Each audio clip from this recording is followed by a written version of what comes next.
আমি কথা বলতেছি, আপনি আমাকে প্রশ্ন করছেন, প্রশ্নের জবাব দিচ্ছি, তাই না? এখানে তো আমি আপনাকে এখানে আমি বেপরদায় বসি নাই কিংবা কাপড় ছাড়া বসি নাই, আমার ইজ্জত ঢেকে কিন্তু আমি আপনার ক্যামেরার সামনে ওপেন হয়েছি। তো এখানে আমার ফাঁস হইলো কি, আমি ব্যাপারটা বুঝলাম না। সেই তো আমার মনে হচ্ছে সে আমার দালাল, যে আমাকে দিয়ে ইনকাম সোর্স করার জন্য এই ধরনের কমেন্টস করে এই ধরনের লিখে পাঠায়, তাই না? একটা বাড়ি ভাড়া দেওয়ার জন্য টুলেট লাগাইতে হয় যে বাড়ি ভাড়া হবে, কিন্তু কত টাকা ভাড়া হবে ওইটা কিন্তু টুলেটে লেখা থাকে না। তাই একটা জিনিস কি একটা লোক লিখলো যে সেক্স ভিডিও ফার্স্ট, অমুকের সেক্স ভিডিও ফার্স্ট হয়েছে, এটা সম্পূর্ণ মিথ্যে কথা। যদি সুপ্রিয় দর্শকবৃন্দ, আসসালামু আলাইকুম। দেশ ও দেশের বাইরে থেকে যারা এই মুহূর্তে আমাদের সাথে সংযুক্ত হয়েছেন, আপনাদের সবাইকে অসংখ্য ধন্যবাদ। আমি হুরম আপুকে নিয়ে বেশ কয়েকটি ভিডিও বানিয়েছি, আপনারা দেখেছেন, এবং অনেক কমেন্ট দেখেছি, আমি চেক করেছি যে আপনারা হুরম আপুকে নিয়ে আরও অনেক কিছু জানতে চাচ্ছেন, তার বিষয়ে কমেন্টে পাগল করে ফেলেছেন। আমি অনেক কমেন্ট পড়তে পড়তে হাঁপসে গেছি, হুরম আপু, মানে আমি অ্যাকচুয়ালি স্পিচলেস যে আপনারা এত ভালোবাসেন তাকে। তো আমি আপনাদের রিকোয়েস্টে আবার আপুকে নিয়ে আসতে বাধ্য হয়েছি এবং ইতিমধ্যে আমি চলে এসেছি। আপনারা দেখতে পাচ্ছেন আমার পাশে যে সুন্দর আপুটি বসে আছে, তিনি হলেন হুরম আপু, যার তৃতীয় লিঙ্গের মধ্যে অনেক জনপ্রিয় একজন মানুষ। তো আমি আর আপুর সামনে বাড়িয়ে বলার মানে সেই ক্ষমতা আমার নাই আসলে। অ্যাকচুয়ালি সেটাই আপনাদের ভালোবাসা প্রমাণ করেছে, কমেন্টে আমি চেক করে দেখেছি। তো আমি আমার কথা বাড়াবো না, আমি চলে যাব আমাদের আপুর কাছে। আপু আসসালামু আলাইকুম। ওয়ালাইকুম সালাম, আপনাকে আসসালামু আলাইকুম। ওয়ালাইকুম আসসালাম। আপু কেমন আছেন? এই তো আলহামদুলিল্লাহ, আল্লাহ ভালো রাখছে, যেরকম দোয়া করছেন। আচ্ছা আপু, এই যে আপনার ব্যস্ততা এখন কি নিয়ে চলছে? ব্যস্ততা এখন কোনো কিছু নিয়ে না, বর্তমানে আছি, বেকার আছি, বাসায় আছি। কি বলবো, যে বাহিরে এত ঠান্ডা, বাহিরেও বের হতে পারতেছি না, আমার একটু সাইনোসাইটিসের প্রবলেম আছে, এই জন্য আর কি বাহিরে খুব কম যাওয়া হয়, বাসায় থাকি সারাক্ষণ। আচ্ছা, আপনি তো ড্যান্স করতেন তাই না? আমরা সকলেই জানি আপনার ড্যান্সের অনেক ফ্যানও আছে, তো সেটা কি করা হচ্ছে না এখন? অলরেডি 2টা প্রোগ্রাম করা হয়েছে, আরও একটা প্রোগ্রাম আছে চিটাংয়ে। আমার এক আত্মীয়র মেয়ের বিয়ে, আমার ভাগ্নি হয়। আমি 30 তারিখে ঢাকার বাইরে যাব আর কি। 30 তারিখে না, 1 তারিখে সকালে ফ্লাইটে। আচ্ছা, আপনি বললেন বেকার আছে, আসলে এই জিনিসটা আমাকে খুব খারাপ লাগলো শুনে, বেকার কথাটা শুনে। তো এই যে তৃতীয় লিঙ্গের মানুষরা যে আপনারা আছেন, তো এই যে সরকার কি সুযোগ সুবিধা রেখেছে না চাকরির ক্ষেত্রে, আপনি কি সেটা জানেন, অবগত আছেন এই বিষয়ে? অবশ্যই আমাদের মাননীয় প্রধানমন্ত্রী, ওনাকে আসসালামু আলাইকুম, উনি আমাদের জন্য তো একটা বড় ধরনের কাজ করেছেন, আমাদেরকে দেশের নাগরিক বানিয়েছেন ভোটার আইডি কার্ড দিয়ে। আর উনি আমাদেরকে নিয়ে ভাবতেছেন, চিন্তা ভাবনা করতেছেন, রোহিঙ্গাদের জন্য যখন ভাবছেন, তা আমাদের জন্য অবশ্যই ভাবছেন, কেননা আমরা এই দেশের নাগরিক, তাই না? আর ওরা তো অন্য দেশ থেকে আসছে, ওদের জন্য যদি ভাবতে পারে তাহলে আমাদের জন্য অবশ্যই সরকার ভাববে। ইনশাল্লাহ সরকার আমাদের জন্য কিছু না কিছু একটা উপায় বের করবেই। তো আসলে আপনারা কি ধরনের জব খুঁজছেন, সেটা কি সরকারকে আপনার কিছু বলার আছে নাকি? বা উনি তো অনেক একজন গুণী মানুষ, ওনার তুলনা হয় না তার যে চিন্তাধারায়, তারপরেও আপনি ছোট্টভাবে যদি কোনো পরামর্শ থাকে আপনার, সেই স্বরূপ কিছু বলতে চান? আচ্ছা, একটা কথা, সবাইকে কিন্তু সব জায়গায় মানায় না, তাই না? যার যতটুকু যোগ্যতা তাকে সেখানেই কাজ দেওয়াটাই বেটার আমি মনে করি। কেননা আমি যেই চেয়ারের মর্যাদা রাখতে পারবো আমি ওই চেয়ারেই বসবো। আমি যদি চেয়ারের মর্যাদা না রাখতে পারি তাহলে ওই চেয়ারে তো বসে আমার কোনো লাভ নেই। কিন্তু আমার চাওয়া পাওয়া, আমি যদি কখনো কোনো জব করি, কোনো সরকার থেকে কোনো যদি জবের এই আমাদেরকে সহযোগিতা করে, তাহলে আমি সরকারি জব নিব, আমি কোনো বেসরকারি জব নিব না। কেননা এটার পিছনে একটা কাহিনী আছে। আমি যদি বেসরকারি একটা জব নিই, ওখানে যদি আমার একটা দুর্ঘটনা ঘটে যায় 6 মাস পরে, 3 মাস পরে, তখন তারা আমাকে কিছু স্যালারি দিয়ে বের করে দিবে, তাই না? আর যদি আমি একটা সরকারি জব করি, তাহলে ভবিষ্যৎ আমার খাড়া, অন্ধকার না। কেননা আমি যখন একটা দুর্ঘটনা ঘটে যাবে আমার জীবনে, তখন আমাকে সরকার থেকে কিছু মোটা অঙ্কের টাকা দিবে, একটা থাকার জন্য একটা ফ্ল্যাট দিতে পারে, একটা কলোনি যেটাকে বলে, ওসব থাকার জন্য একটা প্লেস দিয়ে দিবে। এর জন্য আমি সরকারি জবটা করতে চাচ্ছি, সরকারি যে কোনো জব হোক, সংসদ ভবন ঝাড়ু দেওয়া থেকে নিয়ে, এয়ারপোর্ট ঝাড়ু দেওয়া থেকে নিয়ে, এয়ারপোর্টের লাকিস নামানো থেকে নিয়ে, কিংবা এয়ারপোর্টের ভিতরে, নতুন এয়ারপোর্টের ভিতরে কোনো কোল্ড ড্রিঙ্কসের দোকান কিংবা বার্গারের রেস্টুরেন্ট, এই ধরনের কোনো কাজ যদি পাই আমি করব। কিংবা কোনো সরকারি হসপিটালে এই ধরনের কোনো কাজ পেলে অবশ্যই আমি করব। আমি সবার কথা বলি না, অনেকের অন্য কাজ করতে পছন্দ হয়, কিন্তু আমার এটা হয়েছে কথা, কেন বৃদ্ধ বয়সে আমাকে দেখবে কে তখন? তখন যদি সরকার কিছু আমাকে অ্যামাউন্ট দেয় তখন ওটা লেড়ে চেড়ে আমি খেতে পারবো। আর একটা বাসা দিলে ওটা আমার বাড়ি ভাড়া দিতে হবে না, আমি ওই বাসায় থাকতে পারবো, আমাকে কেউ ভাড়ার জন্য কেসমেস করবে না, আমার ভাড়ার জন্য টেনশন করতে হবে না, এই আর কি। আচ্ছা, আপনার কি মনে হয় না এই যে আপনি বলতেছেন জব করবেন, তো প্রত্যেকটা জবের ক্ষেত্রে তো কোয়ালিফিকেশন দরকার, তাই না? আমরা যেমন আমাদের ক্ষেত্রে আমরা কিন্তু স্টাডি শেষ করে তারপরে জবের জন্য অ্যাপ্লাই করি, তারপরে আমরা জব করি। তো আপনার কি মনে হয় না যে আগে স্টুডেন্ট মানে আপনাদের যে স্টাডি ব্যবস্থাটা? আমি একটা কথা বলি, আমি একটু আগে কিন্তু বলে গিয়েছি যে আপনি হয়তো শুনতে ভুল করছেন। আমি বলছি যে যাকে যেখানে যোগ্যতা মনে করবেন তাকে সেখানেই বসাবেন, যে যে চেহারের মর্যাদা রাখতে পারবে। আমি যদি বলছি আমি এয়ারপোর্টে চাকরি করবো, আমি এয়ারপোর্টে চাকরি করতে পারবো। আমাকে যদি ওখানে ক্লিনারের চাকরি দেয় আমি ওটা করতে পারবো। আমি তো বলিনি আমাকে আপনি কম্পিউটার সামনে বসে দেন কিংবা রিসিপশনে বসে দেন, এটা কিন্তু আমি বলিনি। আমি বলছি আমি ক্লিনারের চাকরি করব, আমি কোনো রেস্টুরেন্টের চাকরি করব ওয়েটার হিসাবে, আমি হয়তো বিমানের লাকিজগুলো নামাতে পারবো, ওগুলো ট্রলিতে উঠে আমি কাস্টমার ওদের পিছনে পিছনে যাব, ওরা কিছু বকশিস দিবে, এই ধরনের কাজ। আর হসপিটালে চাকরি করব আয়া হিসাবে, যেরকম কোনো রুগীর দেখাশোনার মতো লোক নেই, তারা ফ্যামিলি বাবা মা বা ছেলেমেয়েরা বাসায় থাকে, মা বাবাকে হসপিটালে ভর্তি রেখে চলে যায়, ঠিক আছে? তখন তারা যদি বলে আমার মা বাবাকে একটু দেখে রাখো, তোমাকে যাওয়ার সময় ছুটি দেওয়ার সময় যখন রুগীটা ছুটি হয়ে যাবে, রুগীটাকে রিলিজ দেওয়া হবে, তখন তারা আমাকে অবশ্যই কিছু বকশিস দেবে, আবার বেতনও খারাপ থাকবে, তাই না? তাই আমার জীবন কিন্তু চলে যাবে এভাবে, এটাই আর কি আমি বলছি।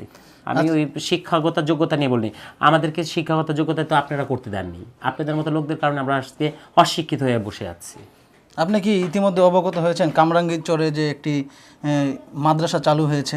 সেটা জানছি। কোরআন শিক্ষা এটা হচ্ছে কি আমাদের ইসলাম ধর্ম, কোরআন শিক্ষা আমাদের সবার ভিতরে থাকতে হবে। আমরা যারা মুসলিম পরিবার অবশ্যই কোরআন শিক্ষা থাকতে হবে, নামাজ পড়তে হবে, নামাজের জায়গায় নামাজ, কাজের জায়গায় কাজ, ঠিক আছে? সারাক্ষণ মানুষ কিন্তু নামাজ আর কোরআন নিয়ে বসে থাকে না। মানুষ কাজ করে, ভালো কাজ করে এসে সে যখন সময় পায় সে তখন কোরআন তেলাওয়াত করে, তখন সে নামাজ পড়ে। 5 ওয়াক্ত নামাজ আমাদের জন্য কায়েম করা হয়েছে। আমরা টাইম মতো যারা মুসলিম তারা অবশ্যই নামাজ পড়ে, ঠিক আছে? তারপর শয়তান ঢুকে যায়, অনেকে নামাজ পড়ে না। যেরকম আজকে আমি জুম্মার নামাজ পড়েছি, আর আসরের নামাজ, মাগরিবের নামাজ, এশার নামাজ এখনও পড়া হয়নি। এর জন্য দায় আপনি। কেন? আমার মেকআপ করতে হয়েছে। আপনি শত ব্যস্ততার মধ্যে যে থাকেন, আমরা তো আপনার সময় পাই না, তাই এই সময়ে আপনি ফ্রি থাকেন, আসলাম আর কি। আচ্ছা, সমস্যা নাই, কাজে নামাজ পড়ে নেওয়া যাবে। অবশ্যই। আচ্ছা আপু, আপনার কি মনে হয় যে আমরা সাধারণ মানুষ যারা আছি, আমরা তো কোয়ালিফিকেশন হাই এডুকেশন পর্যন্ত করতে পারি, তো আপনি যেসব জবের কথা বলেন সেগুলো কিন্তু 3rd ক্লাস 4th ক্লাস টাইপের জব, মানে খুব নিম্ন শ্রেণীর জব। তো আপনার কি মনে হয় না যে আমরা যদি পড়াশোনা করে একজন ভালো পর্যায়ের জব নিতে পারি, তো আপনারা কি পিছিয়ে থাকবেন না আমাদের সমান হতে পারবেন? এটা নিয়েই তো কথা, আমি এটা নিয়ে কথা বলবো। দেশে ম্যালেরিয়া হয়েছে, ডায়রিয়া হয়েছে, কলেরা হয়েছে, সব রোগের ভ্যাকসিন বের হয়েছে, এবং ইদানিং করোনা ভাইরাস নামে একটা রোগ বের হয়েছে, এটারও ভ্যাকসিন বের হবে, তাই না? এই রোগটা দমন করার জন্য কিংবা এটার জন্য, এটা স্থগিত রাখার জন্য একটা ভ্যাকসিন বের হবে, তাই না? আমি চাই যে তৃতীয় লিঙ্গের মানুষের একটা নাম দিয়েছে এই সমাজের লোক, হিজড়ে। এই হিজড়ে নামটা আমি চাই কোনো ভাইরাস, কোনো ভ্যাকসিন বের করে হিজড়া নামটা যেন উঠে যায়। কেননা আমি চাই না আগামী প্রজন্ম, আমি আবারও বলতেছি, কয়েকটা ইয়েতে বলেছি, আগামী প্রজন্ম যেন আমাদের কাতারে না আসে। আমরা যারা এই লাইনে চলে আসছি, আমরা আমাদের মতো থাকতেছি, কিন্তু আগামী প্রজন্ম যেন না আসে। তাদেরকে আমি বলবো মা বাবা যেন ভালোবাসে, এলাকাবাসী যেন ভালোবাসে, আর বেশি করে স্কুলের টিচারদেরকে বলবো আপনারা একটু অন্য ছাত্রদের থেকে ওদেরকে একটু প্রাধান্য একটু বেশি দিবেন, ক্রিটিসাইজ করবেন না, কোনো আঘাত দিয়ে কথা বলবেন না, তাইলে তারা এই লাইনে আর আসবে না। তারা প্যান্ট শার্ট পরে ছেলেদের মতো চলাফেরা করবে, আমাদের মতো চুলও রাখবে না, মেয়েলি কোনো ঘটনাও আসবে না, ঠিক আছে? তারা প্যান্ট শার্ট পরবে, সমাজের ভিতরে থাকবে, তারাও শিক্ষা অনেক বড় আপনাদের মতো করে বড় ধরনের চাকরি করবে, তাই না? তো এটাই আমি আর কি চাচ্ছিলাম। দর্শক, আপু কিন্তু বললো যে একটা ভ্যাকসিনের কথা, যে আপনারা এই ভ্যাকসিনটা তৈরি করছেন, তো এই ভ্যাকসিনের কিন্তু সলিউশনও আপু অনেক সুন্দরভাবে আপনাদেরকে দিয়েও দিল। আপনারা ইতিমধ্যে শুনলেন আপুর কাছে ভ্যাকসিনের কিন্তু সলিউশনও দিয়ে ফেলছে। আচ্ছা আপু, আমি আপনার কাছে, ভ্যাকসিনটা কি জানেন? জি, এই যে আমাদের সমাজের লোকের কথা, হ্যাঁ, আজকে একটা সন্তান জন্ম হয়েছে আমার মতো, ঠিক আছে? ওকে ক্রিটিসাইজ না করুক, ওকে ভালোবাসা দিক, ওর বাবা মা ভালোবাসা দিক, ও এলাকার লোকজন ভালোবাসা দিক, স্কুলের মাস্টার ভালোবাসা দিক, তাহলে ও আর আসবে না, এই কথাগুলি হয়েছে কি একটা ভ্যাকসিন। এই ভ্যাকসিনটা যদি তারা ইউজ করে তাহলে আর হিজড়া কিংবা তৃতীয় লিঙ্গের মানুষ এই জনগোষ্ঠীটা আর বাড়বে না, রাইট। এটাই একটা ভ্যাকসিন আমি মনে করি। তো দর্শক, আপনারা অনেক সচেতন, আপনারা জানেন আমাদের দেশ একটু উন্নয়নশীল, ভালোই উন্নয়নশীল দেশ হিসেবে এখনও দেখছেন তো, আমাদের মধ্য উন্নয়নশীল দেশ হিসেবে আমাদের দেশ এখন নিযুক্ত হয়েছে। তো এই ধরনের মানুষগুলোও কিন্তু আমাদের দেশের একজন উন্নয়নের ক্ষেত্রে কিন্তু বিশেষ ভূমিকা পালন করতে পারবে। তো আপনারা কিন্তু অবহেলা করবেন না, তাদেরকে উৎসাহ দিবেন।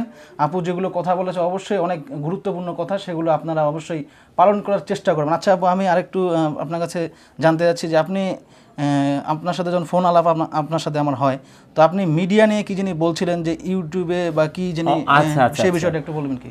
ইউটিউবার অনেক লোক আছে, সবাই আমাকে ফোন করে সাক্ষাৎকার নেওয়ার জন্য। তারপর আমি কিছু কিছু লোককে ভালো মনে করে ঘরে জায়গা দিয়েছি, তাদের সাথে কথা বলেছি। কিন্তু আমি কি কথাগুলো বলেছি এগুলো মানুষ শুনবে, তাই না, দেখবে। তাই একটা কথা কি, যে কথায় আছে যে মিথ্যা কথার একটা বীজ লাগাবেন মাটিতে, ওটা কিন্তু মাটির তলেই পচে যাবে। আর সত্যর একটা বীজ লাগাবেন, দেখবেন মাটি ফেটে গাছ হবে, ফল ধরবে, পাতা ধরবে, ছায়াও পাবেন। তাই এই যে আমাদের কিছু কিছু ইউটিউবার আছে, তারা আমার কথাগুলো নিয়ে যায়, আমার সাক্ষাৎকার নিয়ে যাওয়ার পরে তারা ওখানে লিখে দেয় নেমপ্লেটে যে হুররামের সেক্স ভিডিও ফার্স্ট। এটা কেন? এটা কি সে লাইক পাওয়ার জন্য না ভাইরাল হওয়ার জন্য? এই ধরনের কেন মেসেজ দিবে? আমি কি কথা বলছি এটার উপলক্ষে আপনি একটা মেসেজ দিতে পারেন। কিন্তু এই যে অমুকের গোপন ফাঁস, এইটার সেক্স ফাঁস, এই ধরনের মেসেজ আমি একদম পছন্দ করি না। এটা ভালো না। মিথ্যে নিয়ে আপনি কেন চলবেন? আপনি সাংবাদিক হয়েছেন সত্য বলার জন্য, সত্য শেখানোর জন্য। তো আমি চাই সত্যটাই বলেন, সত্যটাই লিখে দেন, যে দেখবেন সত্যটা একদিন আস্তে আস্তে ধীরে ধীরে, কয় না ফোটায় ফোটায় বালতি ভরা ভালো। এই যে সন্ধ্যার সময় খেজুর গাছ ছিলে যায়, লাগায় তো একটা হাঁড়ি, সকালবেলা যে দেখি ভরে গেছে, কিন্তু ওইটা ফোটায় ফোটায় কিন্তু ওই এক হাঁড়ি রস হচ্ছে। তো আমিও চাই যে আমাদের কথাগুলো মানুষ ভালো একটা জিনিস লিখে দিবেন, একে একে আস্তে আস্তে দেখবে, আস্তে আস্তে ভাইরাল হন, আস্তে আস্তে এটা মানুষ দেখতে থাকুক। দ্রুত একদিনের ভিতরে 5,000 লোক 20,000 লোক দেখে নেবে, খারাপ একটা কথা লিখে দিয়ে বলবেন অমুকের গোপন ভিডিও ফাঁস, অমুকের সেক্স ভিডিও ফাঁস। এগুলো আমি একদম পছন্দ করি না। আপনারা দেখে আমাদের থেকে মিথ্যাবাদী অনেক। দর্শক, আমিও আপুর সাথে একমত।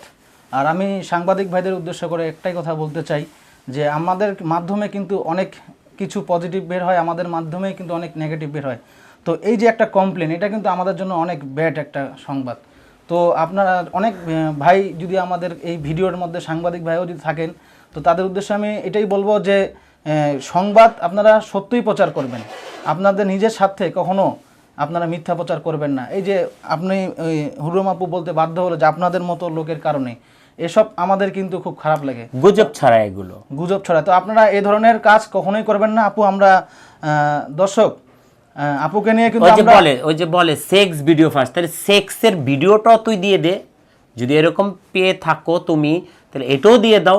ওইটা আবার লুকায় রাখছো কেন? আমি কথা বলতেছি, আপনি আমাকে প্রশ্ন করছেন, প্রশ্নের জবাব দিচ্ছি, তাই না? এখানে তো আমি আপনাকে এখানে আমি বেপর্দায় বসি নাই, কিংবা কাপড় ছাড়া বসি নাই, আমার ইজ্জত ঢেকে কিন্তু আমি আপনার ক্যামেরার সামনে ওপেন হয়েছি। তো এখানে আমার ফাঁস হইল কি? আমি ব্যাপারটা বুঝলাম না। এটা কি, সে কি আমাকে দিয়ে কি ব্যবসা করতেছে? সেই তো আমার মনে হচ্ছে সে আমার দালাল, যে আমাকে দিয়ে ইনকাম সোর্স করার জন্য এই ধরনের কমেন্টস করে, এই ধরনের লিখে পাঠায়, তাই না? তো এটা আমি একদম পছন্দ করি না, আই ডোন্ট লাইক। আসলে এই বিষয় নিয়ে হুরুম আপু আমার সাথে কথা বলছে, আমাকে খুব খারাপ লাগছে যে এই ধরনের প্রশ্নের সম্মুখীন আমাকে হতে হবে। আপনারা নেক্সট টাইম এই ধরনের কোনো রকম মিথ্যা কথা বা গুজব লটাবেন না। আর আমি জানি আপনারা হুরুম আপুকে অনেক ভালোবাসেন, সম্মান করেন, শ্রদ্ধা করেন, স্নেহ করেন।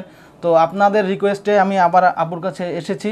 তো এর পরবর্তীতে ভিডিওতে আপনারা হুরুম আপুর বিষয়ে কী আরও জানতে চান অবশ্যই কমেন্ট বক্সে কিন্তু জানাবেন। তো হুরুম আপু, আমরা দর্শকদের কাছে আপনার যে এত ভালোবাসার দর্শকদের মানুষ আপনি, তো কিছু বলবেন? আমি দর্শক ভাইদের উদ্দেশ্যে একটা কথাই বলবো, আসসালামু আলাইকুম। দেশের এবং দেশের বাইরে যারা আছেন প্রবাসী ভাইরা, সকলকে অসংখ্য ধন্যবাদ আমার ভিডিও দেখার জন্য, লাইক দেওয়ার জন্য, কমেন্টস করার জন্য। অ্যাকচুয়ালি আপনারা ভিডিওটা সম্পূর্ণ দেখবেন, দেখার পরে তারপর আপনারা একটা কমেন্টস করবেন কিংবা লাইক দিবেন, শেয়ার করবেন, ঠিক আছে?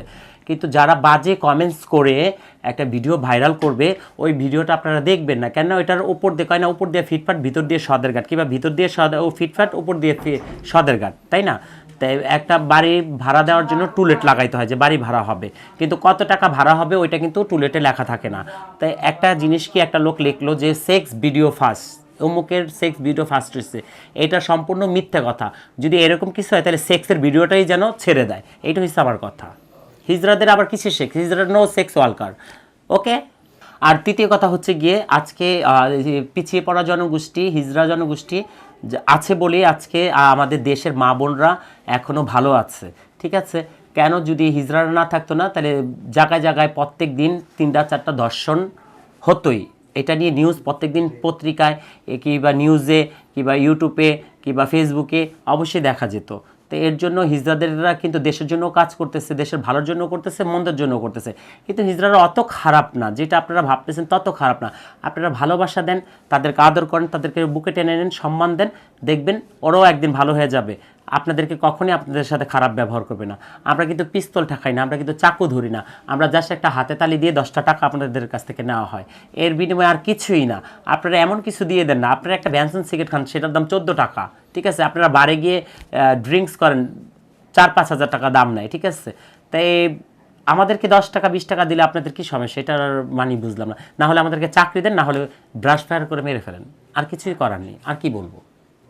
দর্শক, আজকের আয়োজন আমাদের কেমন লাগলো অবশ্যই কমেন্ট বক্সে জানাবেন, এবং আপনার জীবনের কোনো গল্প থাকলে অবশ্যই আমাদের ডিসক্রিপশন বক্সে দেওয়া নাম্বারটিতে যোগাযোগের মাধ্যমে পাঠিয়ে দিবেন।